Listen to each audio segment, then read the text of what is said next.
Hello everyone, this is zero chemistry. कल के lecture में हमने यहाँ पर एक चैप्टर शुरू किया था जिसका नाम क्या था, स्ट्रक्चर ऑफ एटम। हमारे पास फोर्थ चैप्टर था, तो वहाँ पर हमने ये शुरू कर लिया था कल वाले लेक्चर में। आज इस चैप्टर को हम यहाँ पर पूरा कर लेंगे। इसमें थोड़े से टॉपिक बचे हुए हैं, तो यहाँ पर शुरू करते हैं। तो यहाँ पर है कि how are element distributed in different orbits. जो ये ऑर्बिट्स होते हैं, हमने देखा था, बोर का मॉडल देखा था। उन्होंने यहाँ पर ऑर्बिट्स बताया था जिनमें इलेक्ट्रॉन्स घूमते रहते हैं। तो हमको ये बताना है कि उन डिफरेंट ऑर्बिट्स, यानी कि उनको सेल भी कहा जाता है। ठीक है, ऑर्बिट्स को हिंदी में कक्षा कहा जाता है, सेल को क्या कहते हैं, कोष। ठीक है, जो ये कक्षाएं कोष होते हैं, ऑर्बिट्स होते हैं, इनमें इलेक्ट्रॉन किस तरीके से डिस्ट्रीब्यूटेड रहते हैं, किस तरीके से इनमें इलेक्ट्रॉन्स को यहाँ पर डिस्ट्रीब्यूट किया जाता है, वो चीज़ें हमें यहाँ पर बतानी है। तो यहाँ पर इलेक्ट्रॉन्स के डिस्ट्रीब्यूशन को बताने के लिए दो आदमी आए, बोर एंड बरी। इन्होंने बताया कुछ पॉइंट्स की किस तरीके से यहाँ पर इलेक्ट्रॉन्स होने चाहिए। ठीक है, तो वही चीज़ हम यहाँ पर देखने वाले हैं। The maximum number of electrons present in a shell. ठीक है, कोई सेल है, ऑर्बिट जो भी है, सेल है, उसमें किस तरीके से कितने मैक्सिमम नंबर इलेक्ट्रॉन भरे जा सकते हैं, वो चीज़ हमें पता चलती है एक फॉर्मूले से, जो कि है 2n²। ठीक है, 2n², जहाँ पर n की वैल्यू 1 2 3 4 5 6 7 8 कितनी भी हो सकती है। ये क्या बता रही है हमें कि पहला सेल है या दूसरा सेल है, तो n की वैल्यू 1 बताएगी हमें। जब n की वैल्यू क्या होगी, n=1 होगा, इसका मतलब पहला सेल है, जो हमने बोला था k वाला सेल है। तो के उसमें कितने इलेक्ट्रॉन भरे जा सकते हैं, तो इस वाले फॉर्मूले में n की वैल्यू 1 रख दो, तो 2 × 1² कितना हो जाएगा, 1 × 2, तो 2। पहले सेल में कितने इलेक्ट्रॉन्स भरे जा सकते हैं, तो पहले सेल में 2 इलेक्ट्रॉन्स भरे जा सकते हैं। फिर अगर n=2 कर दूँ, मैं n=2 कर दूँ, तो यहाँ पर 2 × 2 का स्क्वायर आ जाएगा। 2 × 2 का स्क्वायर यानी कि 2 का स्क्वायर 4, तो 4 दूनी 8। तो दूसरे सेल, यानी कि दूसरा सेल कौन सा होता है, एल।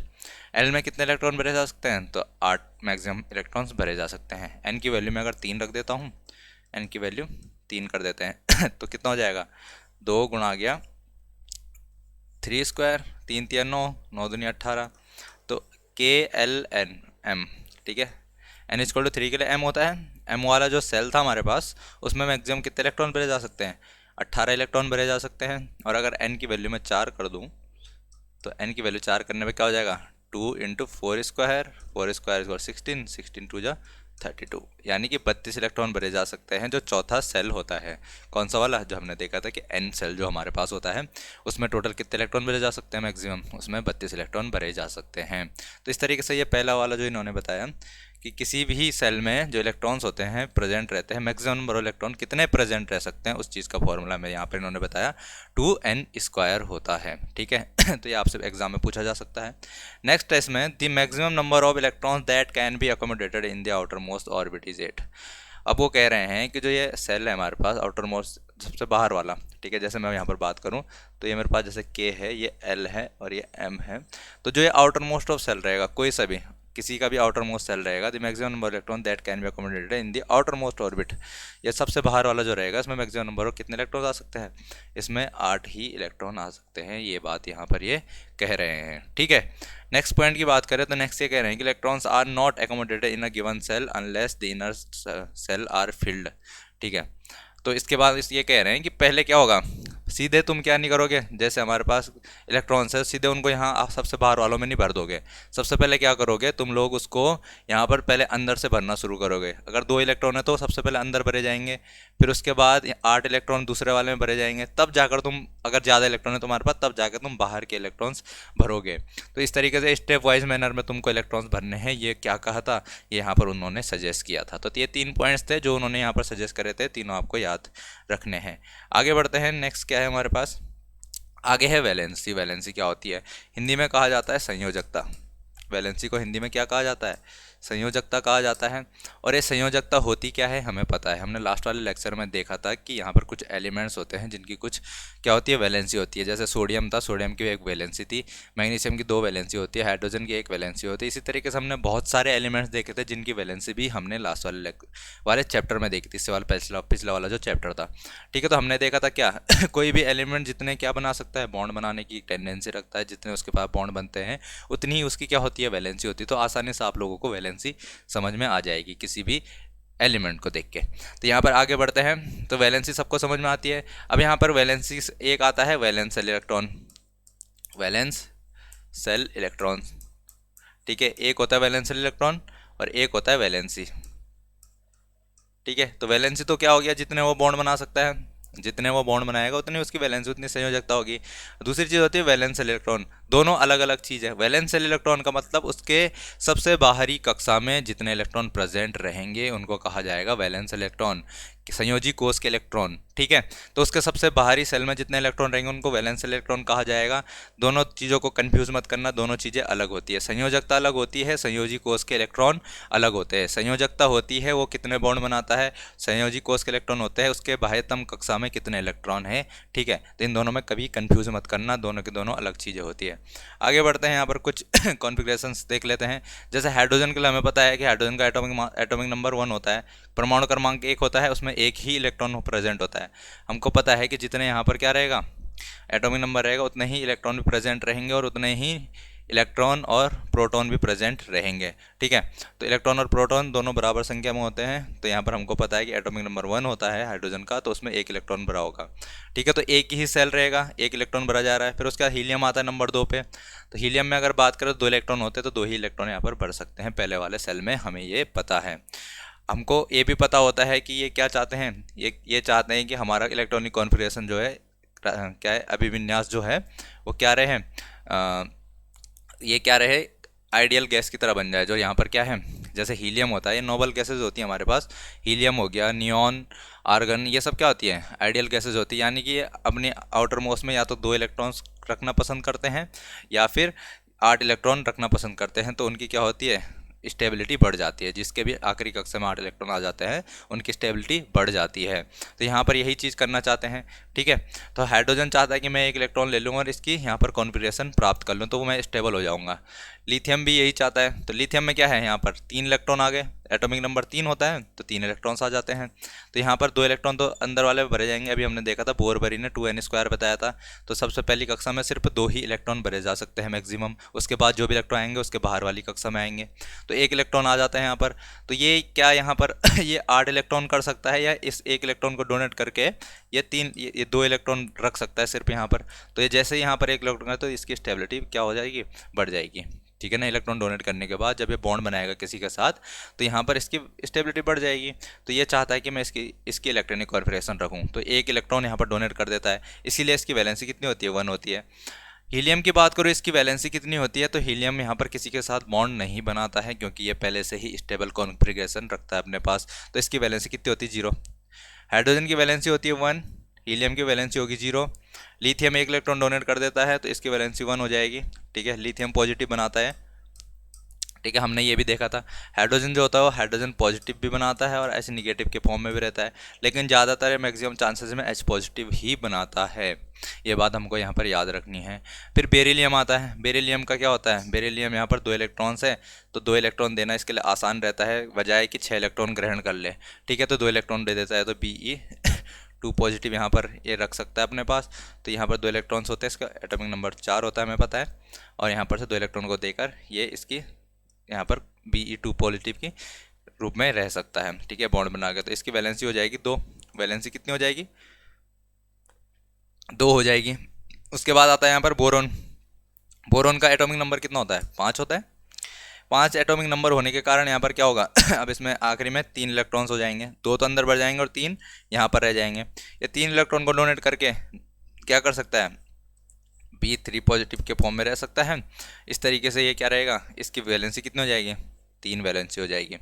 अभी तुमको एक चीज़ और भी दिख रही होगी कि यहाँ पर वैलेंसी भी सेम है, ठीक है, और इसके वैलेंस सेल के इलेक्ट्रॉन भी सेम है। तो वैलेंस सेल में कितने इलेक्ट्रॉन है, 3, और वैलेंसी भी सेम है। तो ये हो सकता है कि कुछ कुछ एलिमेंट्स में आपको वैलेंसी और वैलेंस इलेक्ट्रॉन का नंबर सेम ही दिखे, बट ये सब केसेस में आपको देखने को नहीं मिलेगा, इसलिए यहाँ पर ध्यान रखनी है बात।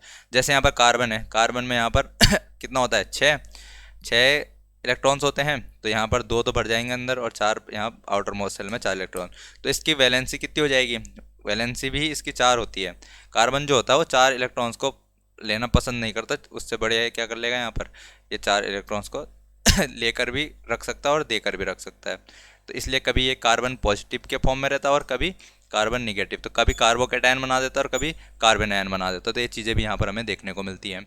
तो यहाँ पर इसकी वैलेंसी कितनी होती है, 4 होती है। वैलेंसी भी 4 है और वैलेंस सेल में रहने वाले इलेक्ट्रॉन भी कितने हैं, 4 ही हैं। तो इस तरीके से कार्बन में हमको देखने को मिलता है। आगे बढ़ते हैं। नेक्स्ट आता है हमारे पास नाइट्रोजन। कार्बन के बाद क्या आता है, नाइट्रोजन आता है। तो नाइट्रोजन में क्या क्या चीज़ें देखने को मिल रही है हमें। तो नाइट्रोजन में यहाँ पर हमको पता है कि एटॉमिक नंबर कितना होता है, 7 होता है। तो 7 इलेक्ट्रॉन्स होंगे, 2 अंदर वाले में भर जाएंगे और बाकी 5 जो बचे वो बाहर वाले सेल में यहाँ पर आ जाएंगे। तो इसके वैलेंस सेल में कितने इलेक्ट्रॉन, 5 इलेक्ट्रॉन हैं। बट क्या इसकी वैलेंसी भी 5 होगी, तो बिल्कुल नहीं। इसके लिए इन 5 इलेक्ट्रॉन को डोनेट करना मुश्किल है, बजाय कि 3 इलेक्ट्रॉन ग्रहण करके 8 इलेक्ट्रॉन हो जाए। तो यहाँ पर ये इसकी वैलेंसी कितनी होती है, वैलेंसी इसकी होती है 3। ठीक है। यहाँ पर नाइट्रोजन के बाद कौन आता है, ऑक्सीजन। नाइट्रोजन के बाद ऑक्सीजन। ऑक्सीजन का एटॉमिक नंबर 8। ऑक्सीजन का एटॉमिक नंबर कितना होता है, 8 होता है। आई थिंक ये सबको पता ही होगा पहले से। ठीक है, 8 होता है। तो 2 इलेक्ट्रॉन अंदर भरे जाएंगे, 6 इलेक्ट्रॉन बाहर वाले कोष में। तो वैलेंस सेल में कितने इलेक्ट्रॉन, तो 6 इलेक्ट्रॉन है। बट इसकी वैलेंसी कितनी, 2 इलेक्ट्रॉन्स को ग्रहण करता है और कैसा रहता है, O2 निगेटिव बनाता है। तो इसकी वैलेंसी होती है 2। नाइट्रोजन की वैलेंसी 3 है। ये किस तरीके से रहता है, 3 इलेक्ट्रॉन ग्रहण करके N3 निगेटिव बनाता है। ठीक है। इसके बाद फ्लोरीन आता है। फ्लोरीन का एटॉमिक नंबर 9 होता है। हमें पता है 2 इलेक्ट्रॉन अंदर भरे जाएंगे, बाकी बचे 7 इसके वैलेंस सेल में इलेक्ट्रॉन्स रहेंगे। इसकी वैलेंसी कितनी होती है, तो इसकी वैलेंसी होती है 1। क्यों, क्योंकि ये 1 इलेक्ट्रॉन ग्रहण करके यहाँ पर F निगेटिव बनाता है। तो हमें इसकी वैलेंसी पता है। उसके बाद यहाँ पर नियोन आता है। नियोन हमको पता है क्या होता है, नोबल गैस होती है। नियोन क्या होती है, नोबल गैस होती है। तो इसका कितना यहाँ पर एटॉमिक नंबर 10 होता है। और बात करें जबकि 2 इलेक्ट्रॉन अंदर भरे जाएंगे तो बाकी 8 इलेक्ट्रॉन आउटर मोस्ट सेल में रहेंगे। तो वैलेंस सेल में कितने इलेक्ट्रॉन, तो वैलेंस सेल इलेक्ट्रॉन इसके 8 हो जाएंगे। बट इसकी वैलेंसी कितनी होगी, 0, क्योंकि ये बॉन्ड नहीं बनाता है किसी के साथ। तो वैलेंसी कितनी हो जाएगी, इसकी वैलेंसी हो जाएगी 0। यहाँ पर से क्वेश्चन बन सकता है आपके पेपर में कि नियोन में कितने वैलेंस सेल के इलेक्ट्रॉन प्रेजेंट होते हैं। ये पूछ सकता है आपसे कि नियोन की वैलेंसी कितनी होती है। तो दोनों चीज़ों में अंतर आपको पहले से पता होना चाहिए, तभी जाकर आप यहाँ पर सही आंसर कर पाओगे। फिर यहाँ पर सोडियम की बात आती है। सोडियम का एटॉमिक नंबर 11। ठीक है। तो 10 तो यहाँ पर भर गया। हमने बोला था कि पहले में 2 भर सकते हैं, दूसरे वाले में 8 भर सकते हैं। उसके बाद फिर उसको तीसरे में आना पड़ेगा। तो 8 और 2 10 और एक बचेगा जो 11 यहाँ पर। तो इसलिए यहाँ से 1 इलेक्ट्रॉन को डोनेट करके, क्योंकि 8 इलेक्ट्रॉन को यहाँ पर एक्सेप्ट करना मुश्किल काम है बजाय 1 इलेक्ट्रॉन को डोनेट करने के। तो 1 इलेक्ट्रॉन को डोनेट करके ये Na पॉजिटिव बना देता है। तो इसकी यहाँ पर वैलेंसी क्या हो जाती है, 1 हो जाती है। ठीक है। अगर इसका हम बोलें कि क्या होती है, वैलेंस सेल में कितने इलेक्ट्रॉन्स, तो 1 ही इलेक्ट्रॉन है। तो वैलेंसी कितनी होती है इसकी, 1 ही होती है इसकी वैलेंसी। यहाँ पर मैग्नीशियम की बात करें तो मैग्नीशियम का एटॉमिक नंबर 12 होता है। हमको पता है आउटर मोस्ट में 2 इलेक्ट्रॉन्स आ जाएंगे यहाँ पर। क्यों, क्योंकि 2 और 8 10 और बाकी 2 बचे वो 12। इसकी वैलेंसी कितनी होती है, 2 होती है। Mg2 पॉजिटिव के रूप में ये रहता है। फिर एल्यूमिनियम हमको पता है 13 यहाँ पर होती है। Al3 पॉजिटिव के रूप में ये रहता है, ये भी हमको पता है। ठीक है। वैलेंसी कितनी होती है इसकी, 3 होती है। और आखिरी में सिलिकॉन हमारे पास होता है। तो सिलिकॉन किस तरीके से, इसकी वैलेंसी होती है यहाँ पर 4। और ये क्या होता है, यहाँ पर इसका 14 क्या होता है, एटॉमिक नंबर होता है। ये भी हमको पता है। ठीक है। वैलेंसी कितनी होती है, 4 होती है, क्योंकि कार्बन के नीचे ही आता है ग्रुप में। इसके बाद फॉस्फोरस आता है। ठीक है। फॉस्फोरस आता है। फॉस्फोरस में यहाँ पर कितना होता है, इसकी 15, एटॉमिक नंबर 15। इसकी वैलेंसी होती है 3। ये 3 इलेक्ट्रॉन को ग्रहण कर सकता है। ठीक है। साथ ही साथ यहाँ पर ये 5 बॉन्ड भी बना सकता है। 3 बॉन्ड तो बना सकता है, साथ ही साथ ये 5 बॉन्ड भी बना सकता है। ये चीज़ आपको यहाँ पर अलग देखने को मिल रही है, ये बात आपको याद रखनी है। ठीक है। फॉस्फोरस का स्पेशल केस है, इसमें स्टार बना के लिख लेना। तो ये क्या होता है, ये ट्राईवैलेंट भी होता है और पेंटावैलेंट भी होता है। क्यों, इसमें आपको यहाँ पर ये जानने की ज़रूरत है नहीं, ये सिलेबस का पार्ट नहीं है। अगर आप लोग जब यहाँ पर 11th वाला पढ़ेंगे, जो लोग तैयारी कर रहे होंगे जिनके सिलेबस का ये पार्ट है, जैसे लैब असिस्टेंट के लिए या फिर DSSS TGT नेचुरल साइंस के लिए तैयारी करेंगे, तो जब हम 11th का यहाँ पर चैप्टर डिस्कस करेंगे तो उसमें ये चीज़ें देखने को मिलेंगी हमें कि ये पेंटावैलेंट क्यों होता है। अभी जस्ट जो दरोगा के लिए तैयारी कर रहे हैं उनके लिए ये सफिशियंट है कि वो यहाँ पर डायरेक्टली याद कर लें इस चीज़ को, कि जो ये फॉस्फोरस होता है वो ट्राईवैलेंट भी होता है और पेंटावैलेंट भी होता है। ये स्पेशल केस है, हमेशा याद रखना इस चीज़ को। ठीक है। उसके बाद आता है यहाँ पर नेक्स्ट क्या आता है, सल्फर। तो सल्फर का हमको पता है 16 होता है। सेम किस तरीके से H2 निगेटिव बनाता है। और यहाँ पर अगर बात करें तो इसके आउटर मोस्ट में कितने होते हैं, यहाँ पर 6 इलेक्ट्रॉन होते हैं तो 2 इलेक्ट्रॉन को यहाँ पर ग्रहण करके ये क्या बना लेता है, H2 निगेटिव बना, तो 2 इसकी वैलेंसी होती है। क्लोरीन की वैलेंसी हमें पता है फ्लोरीन के जैसे होती है, तो एक वैलेंसी होती है इसकी, एटॉमिक नंबर 17 है। और उसके बाद जो आर्गन आता है, आर्गन इनर्ट गैस होते हैं, आउटर मोस्ट में भी 8 इलेक्ट्रॉन्स होंगे, ये सब हमको पता है। इसकी वैलेंसी हो जाएगी 0। इनर्ट गैस यानी कि नोबल गैसेस जो भी हमारे पास देखने को मिलेंगी सबकी वैलेंसी होती है 0, ठीक है। एटॉमिक नंबर हमको पता है 18 होता है। तो ये चीज़ आपके सिलेबस में दी गई थी, इसलिए इन चीज़ों को हमने डिस्कस कर लिया, पूरे के पूरे जितने भी थे। तो सब आप लोग भी यहाँ पर ट्राई कर लेंगे, एक बार प्रैक्टिस करेंगे तो आपको भी सारी चीज़ें यहाँ पर समझ में आ जाएंगी और याद भी हो जाएंगी। आगे बढ़ते हैं, नेक्स्ट क्या है हमारे पास, तो इसको रहने देते, यही चीज़ हमने भी समझ ली, ठीक है। आगे आते हैं कि एटॉमिक नंबर क्या होता है। तो एटॉमिक नंबर अभी हमको याद तो है ही एटॉमिक नंबर क्या होता है, ठीक है, बट उसको हम थोड़ा और समझ लेते हैं। एटॉमिक नंबर को हम यहाँ पर जेड से रिप्रेजेंट करते हैं, ठीक है। एटॉमिक नंबर को जेड से रिप्रेजेंट किया जाता है। देखो जैसे हमने कोई एलिमेंट लिया हमने, ठीक है, एलिमेंट जैसे हमने कोई ले लिया, तो यहाँ पर हाइड्रोजन लिया जैसे हमने, तो हाइड्रोजन का एटॉमिक नंबर 1 होता है, तो उसको हम यहाँ पर डिनोट कर देते हैं। ये जनरल मैंने क्या ले लिया, एक्स, एक्स के बेस पे क्या ले लेंगे हम, एटॉमिक नंबर, एटॉमिक नंबर, ठीक है। और इधर की तरफ हम लिखते हैं यहाँ पर mass number, mass number, mass number अभी देखेंगे मास नंबर होता क्या है। एटॉमिक नंबर इस तरफ लिख लेंगे हम, ऊपर लिख लेंगे मास नंबर। मास नंबर को कैपिटल ए से डिनोट किया जाता है, ठीक है। ये सिंबल हो गया किस चीज़ के लिए, एलिमेंट के लिए। और यहाँ पर एटॉमिक नंबर को जेड से रिप्रेजेंट किया जाता है। जैसे यहाँ पर हाइड्रोजन ये रहा, हाइड्रोजन का मास नंबर क्या होता है, मास नंबर भी इसका 1 ही होता है। तो इस तरीके से कोई भी हम एलिमेंट क्या कर सकते हैं, रिप्रेजेंट कर सकते हैं, जहाँ पर एटॉमिक नंबर को जेड से डिनोट किया जाता है, ठीक है। ये बात आपको समझ में आती होगी। फिर यहाँ पर देखते हैं कि एटॉमिक नंबर होता क्या है, तो ये टोटल नहीं है, ये है टोटल नंबर्स ऑफ प्रोटॉन्स, ठीक है। जितने उसमें प्रोटॉन्स प्रेजेंट रहेंगे किसी एलिमेंट में, किसी भी एलिमेंट में प्रोटॉन्स की जितनी संख्या होती है उसी को उसका क्या कहा जाता है, उसी को उसका एटॉमिक नंबर यानी कि परमाणु क्रमांक कहा जाता है। तो परमाणु क्रमांक क्या होता है, जितने प्रोटॉन्स प्रेजेंट रहेंगे किसी एलिमेंट में उसका एटॉमिक नंबर उतना ही रहेगा, जिसे जेड से डिनोट करते हैं, ठीक है। ये बात याद रखना कि नंबर ऑफ प्रोटॉन्स को ही क्या कहा जाता है, यहाँ पर एटॉमिक नंबर कहा जाता है। आगे बढ़ते हैं, मास नंबर हमने देखा।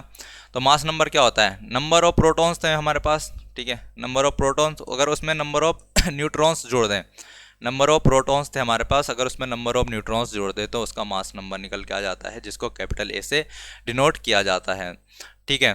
तो मास नंबर क्या होता है, अगर परमाणु क्रमांक में नंबर ऑफ न्यूट्रॉन्स जोड़ दें, परमाणु क्रमांक क्या होता है, एटॉमिक नंबर क्या होता है, नंबर ऑफ प्रोटॉन्स, तो नंबर ऑफ प्रोटॉन्स में नंबर ऑफ न्यूट्रॉन्स जोड़ दें तो दोनों का जो यहाँ पर क्या आएगा, सम निकल कर आता है, वही मास नंबर होता है।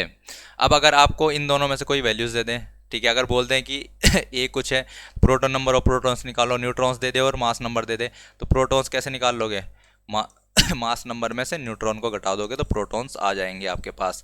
अगर आपको क्या दिया है, आपको नंबर ऑफ प्रोटॉन्स दिया है, नंबर ऑफ क्या दिया है, यहाँ पर मास नंबर दिया है, तो अगर बोले कि न्यूट्रॉन निकालो तो क्या कर लोगे, यहाँ पर मास नंबर में से प्रोटॉन्स का नंबर घटा दोगे तो आपके पास नंबर ऑफ न्यूट्रॉन्स निकल कर आ जाएंगे। अब इन चीज़ों की हमें ज़रूरत कहाँ पर पड़ेगी वो आगे देखते हैं। नेक्स्ट टॉपिक हमारे पास क्या आता है, आइसोटोप्स। आइसोटोप्स को हिंदी में कहा जाता है समस्थानिक, ठीक है, समस्थानिक कहा जाता है आइसोटोप, ठीक है। समस्थानिक क्या होते हैं, जिन एलिमेंट्स का एटॉमिक नंबर तो सेम होता है, एटॉमिक नंबर क्या होता है, सेम होता है, same atomic number but different mass number, but different mass number. तो अगर मैं बात करूं यहाँ पर कि जैसे मेरे पास क्या है, ए है, मास नंबर क्या होता है, मास नंबर ए होता है। जैसे मैं बोल लूँ कि एक A1 है, A2 है, ठीक है, दो मास नंबर है अलग अलग, ठीक है। हमको पता है कि प्रोटॉन्स का क्या है, नंबर ऑफ प्रोटॉन सेम है दोनों में, इस पे भी पी प्रोटॉन्स ही रहेंगे, इसमें भी पी प्रोटॉन्स ही रहेंगे। दो एलिमेंट्स ले लिए मैंने, दोनों में क्या है, प्रोटॉन्स का नंबर तो सेम है, और वो बोल रहा है कि मास नंबर डिफरेंट है। तो मास नंबर डिफरेंट किस चीज़ की वजह से आया होगा, तो वो mass number different number of neutrons की वजह से आया होगा, ठीक है। क्योंकि यहाँ पर मास नंबर डिफरेंट कब आएगा, प्रोटॉन की संख्या तो सेम है, अगर क्या होता न्यूट्रॉन्स की संख्या भी सेम ही रहती तो हमारे पास मास नंबर भी तो सेम ही रहता। बट यहाँ पर क्या है, मास नंबर डिफरेंट है, तो उसको डिफरेंट होने का कारण क्या है, तो वो है difference in number of neutrons. अगर न्यूट्रॉन्स की संख्या डिफरेंट हो जाती है तो ही यहाँ पर मास नंबर डिफरेंट होता है। तो इस तरीके से आपको समझ में आ रहा होगा कि डिफरेंट मास नंबर होता है और सेम एटॉमिक नंबर होता है तो उनको क्या कहा जाता है, तो उनको कहा जाता है समस्थानिक यानी कि आइसोटोप्स। तो आइसोटोप्स क्या होते हैं?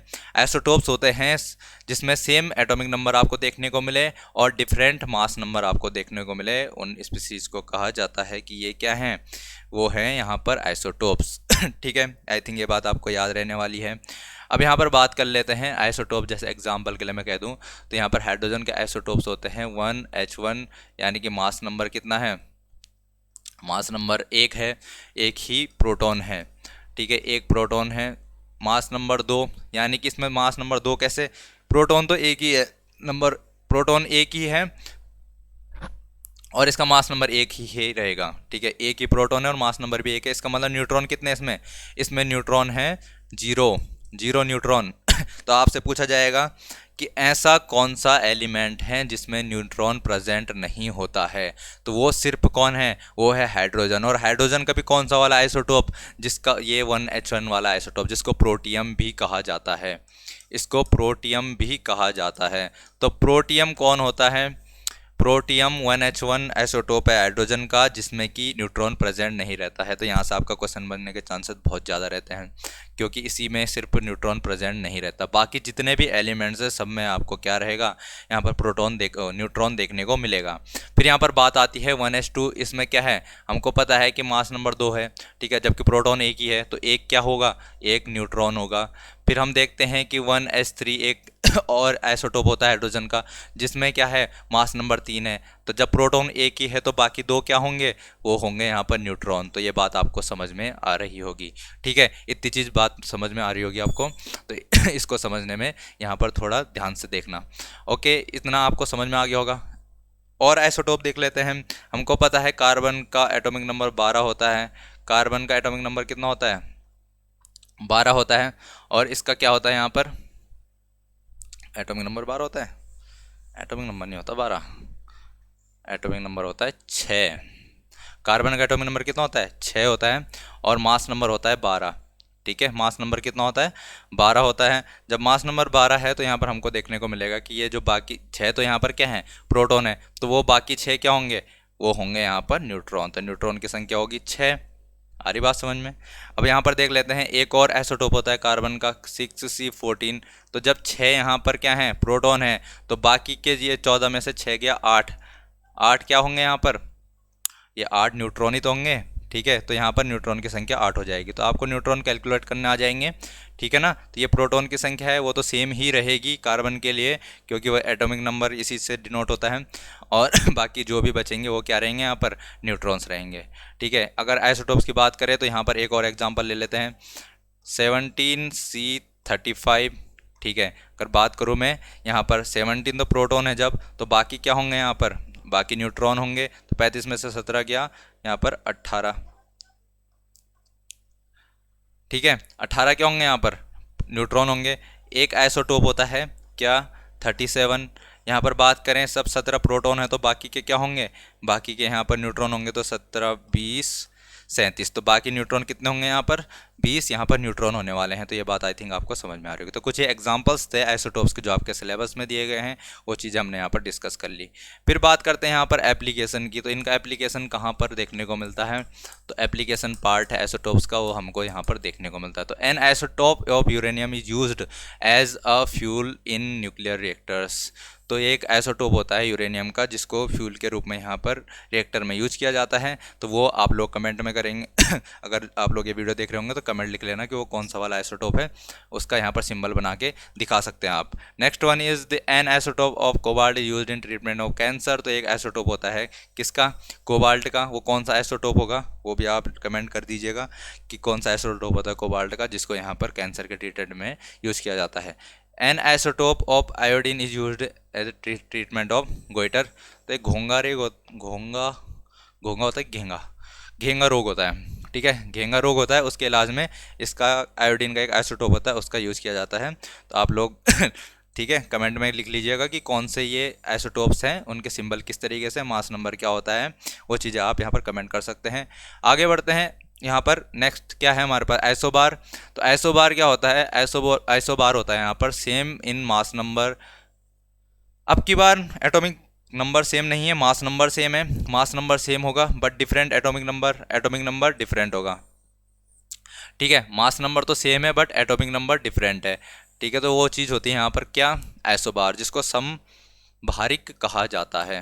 समभारिक हिंदी में तो नाम से ही समझ जाएंगे हम, समभारिक और समस्थानिक। ठीक है, समस्थानिक का मतलब सेम सेम स्थान में रहेंगे, यानी कि एटॉमिक नंबर सेम होगा, और समभारिक मतलब द्रव्यमान संख्या सेम रहेगी।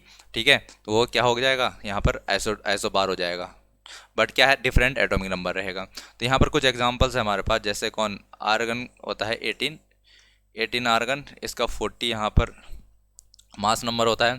तो इसमें कितने यहाँ पर क्या रहेंगे, अगर मैं बात करूँ 18 प्रोटॉन है तो 40 में से 18, तो न्यूट्रॉन कितने होंगे इसमें, 12 न्यूट्रॉन होंगे। और अगर बात करूँ ये कैल्शियम होता है, तो कैल्शियम का एटॉमिक मास नंबर 40 होता है, और एटॉमिक नंबर यहाँ पर 20 होता है। तो 20 जब इसमें प्रोटॉन है तो बाकी के 20 क्या होंगे, n इज इक्वल टू, अरे भाई साहब इसमें इतना क्या पता है, 20 और 20 40, 40 और 18 18 18 और 12 होता है क्या, क्या होगा, 12 की 22 22 ठीक है, तो n इक्वल टू 22, और यहाँ पर n equal to 20, neutron 20 neutron, और इसमें न्यूट्रॉन क्या है, इसमें न्यूट्रॉन है 22। तो यहाँ पर आप लोग कर सकते हैं आसानी से, यहाँ पर देख रहे होंगे कि इसका क्या है, मास नंबर तो सेम है बट जो यहाँ पर एटॉमिक नंबर है डिफरेंट है। तो ये चीज़ें क्या कहलाती हैं, ये कहलाती है आपकी समभारिक यानी कि आइसोबार्स। ठीक है, तो यहाँ पर आज के लिए इतना ही रखते हैं। ठीक है, ये चैप्टर होता है यहाँ पर समाप्त। आपका जो चैप्टर नंबर 4 है वो यहाँ पर कंप्लीट होता है। इसके जो क्वेश्चंस बन सकते हैं पेपर में, वो चीज़ें हम कल वाले लेक्चर में डिस्कस करेंगे। तब तक आप पढ़ते रहिए, मिलते हैं फिर नेक्स्ट लेक्चर में।